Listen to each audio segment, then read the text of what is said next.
Bismillahirrahmanirrahim. Assalamualaikum warahmatullahi wabarakatuh. Baik, pada video kali ini kita akan membahas materi mengenai berpikir komputasional atau computational thinking. Jadi ini termasuk ke dalam elemen pertama atau elemen 1 ya, pada mata pelajaran informatika untuk SMK ya, untuk tingkat SMK kelas 10 semua jurusan di kurikulum Merdeka, khususnya di SMK Negeri 1 Karanganyar tuh ya, anak-anakku yang Bapak banggakan. Kemudian untuk substansi pembelajaran ya di kurikulum Merdeka, khususnya di elemen pertama mengenai berpikir komputasional atau yang disingkat dengan BK, yaitu mengasah keterampilan problem solving sebagai landasan untuk menghasilkan solusi yang efektif, efisien, dan optimal dengan menerapkan penalaran kritis, kreatif, dan mandiri. Ya, itu substansi pembelajarannya. Kemudian ini adalah capaian pembelajaran yang berdasarkan elemen pada fase E di kurikulum Merdeka ya.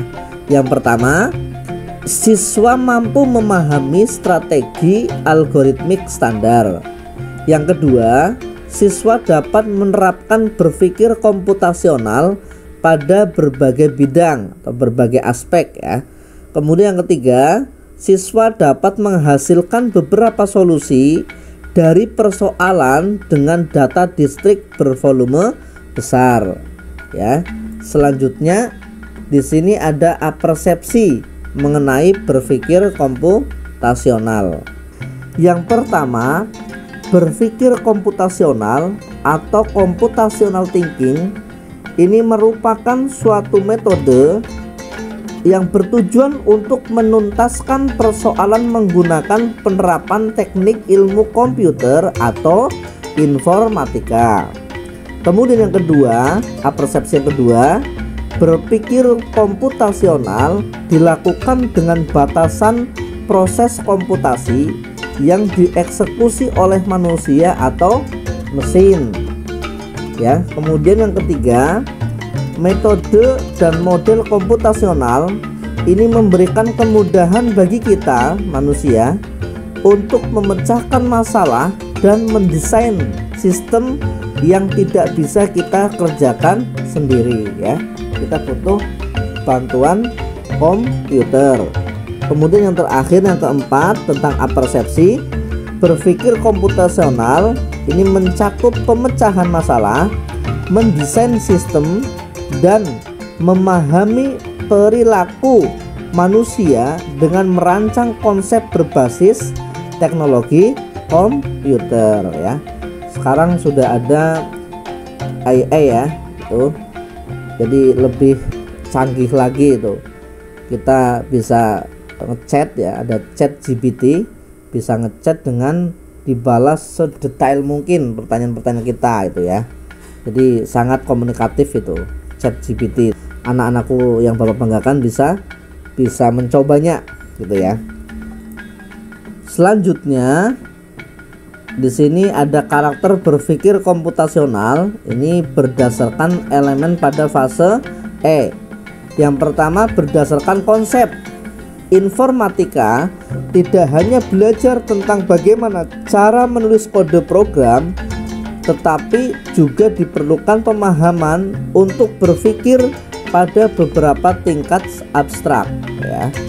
Ini karakternya.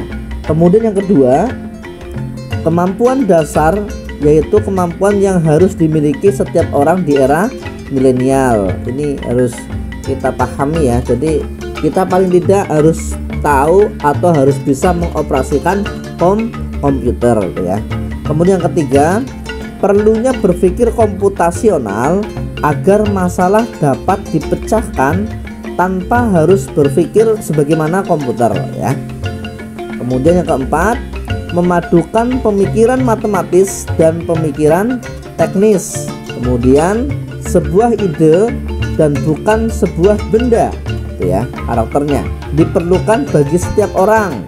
Itu karakter berpikir komputasional, jelas sekali itu ya, karena efektif dan efisien, menantang secara keilmuan dan dapat dipahami atau diselesaikan secara saintifik. Jadi ini menantang sekali ya, kita akan selalu mencari tahu ya, mencari tahu bagaimana ini bisa dipecahkan tuh ya. Kemudian terakhir, informatika itu dapat dikuasai oleh orang yang memiliki kemampuan komputasional.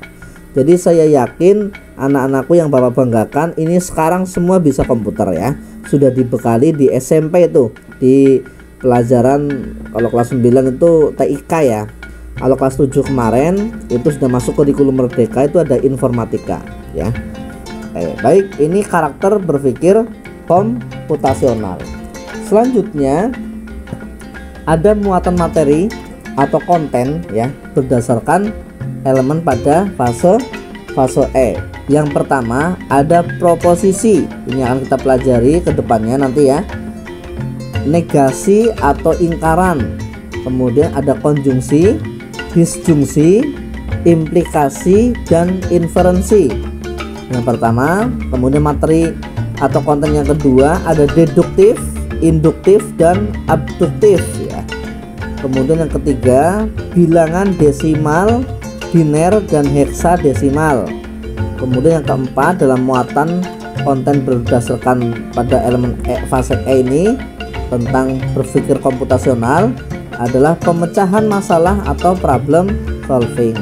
Nah, keempat materi ini ada di dalam materi berpikir komputasional. Oke, jadi ini keempat materi atau konten yang ada dalam elemen pertama ya, tentang computational thinking atau berpikir komputasional ya.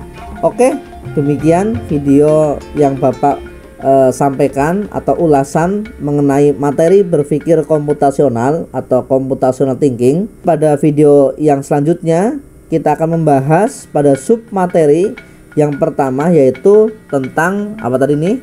Tentang proposisi ya. Proposisi, negasi atau ingkaran, konjungsi, disjungsi, implikasi, dan inferensi ya.